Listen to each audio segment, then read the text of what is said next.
Look around you. Over half the people you see have pushed the A and B button on a controller. About half of the females have made something move across a screen.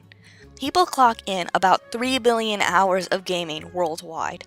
The industry is reaching 41.9 billion US dollars globally. So, video games aren't exactly a small deal. They make impacts every day that we don't even see. Well, games weren't always high and mighty. There was a time when video games weren't even playable. By that, I mean they were junk. Video games were being sold for pretty much nothing. However, during that time, a leader emerged. A leader and his little Italian friend would leave a legacy that no one would forget. Ladies and gents, boys and girls, dudes and dudettes, this is a presentation on Shigeru Miyamoto, creator of Mario and the reason video games are what they are today. So, before we talk about how he changed the world through leadership and legacy, let's talk about on how he began. Shigeru Miyamoto was born November 16, 1952, in a small Japanese town called Sonobe. It had a natural environment that he and his friends would explore. 1, 2, skip a few, 1977. He had just graduated Kanazawa Municipal College of Industrial Arts with a degree in industrial design.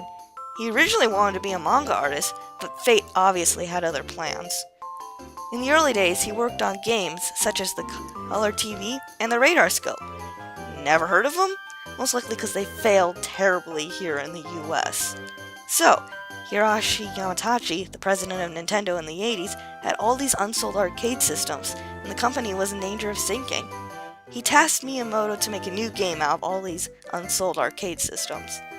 With the help of Gunpei Yokoi, the creator of the Game & Watch series, Donkey Kong was born. It sold well and sparked a series. Basically everything was good at Nintendo. However, that soon made a 180. The crash of 1983 happened.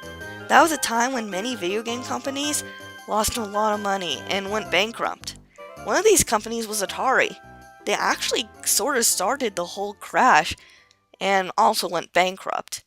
They did this by making two games, an import of Pac-Man and a game based off a movie called E.T. We'll talk more about them later. So, Miyamoto had to make a new game. The game was supposed to be for the NES.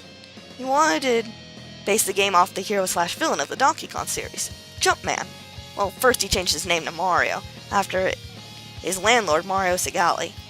After some technical difficulties and suggestions from his pals later, Super Mario Bros. Was created and shipped off to stores everywhere, and the rest is history.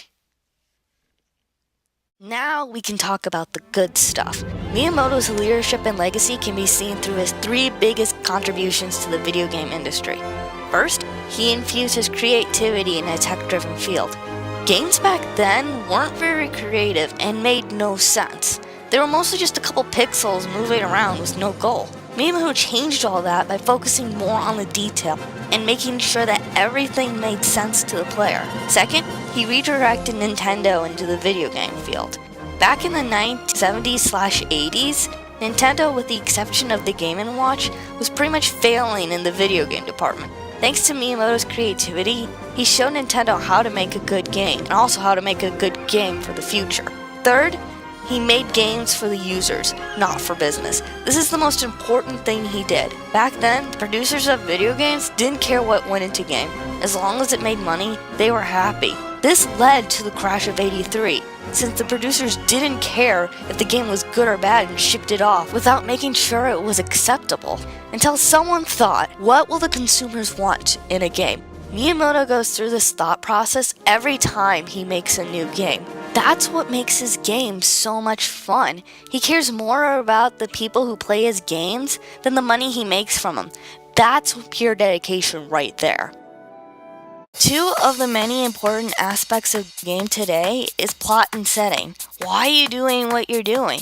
What does it have to do with the world I'm in? Where am I? Once again, games back in the 80s really didn't have these, except maybe games based on movies. Miyamoto added some spice to his games by putting in a plot and basing the setting someplace similar to a real place or something from his life, such as getting inspiration from the caves he explored when he was a child, or his own garden. Now on to the plot. The plots in his earlier titles are a bit simple compared to today's video game plots, but back then, they were a fresh of breath air. The plot drove the people to play the game because they had a reason to save the princess, or collect some triangles to defeat a pig man. Believe it or not, Miyamoto doesn't actually own Nintendo. He came there every day so he could get his paycheck. However, Nintendo wouldn't be Nintendo if he hadn't done the things he is well known for. The most important things Miyamoto did was involve his own life in his games and took a huge risk. Did you know that Miyamoto likes to move furniture around in the middle of the night? Strange, I know, but he incorporated it in his Animal Crossing series. And look where it is now. One of the least known risks he took was with Super Mario Bros.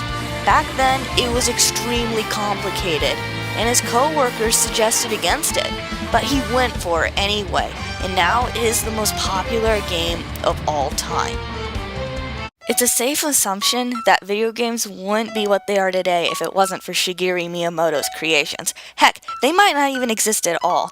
All the friendships, gatherings, and even marriages wouldn't exist if a man from a small Japanese town didn't think outside the box in the day. So in a way, he led video games what they are today, entertainment and a way to connect. We are living his legacy.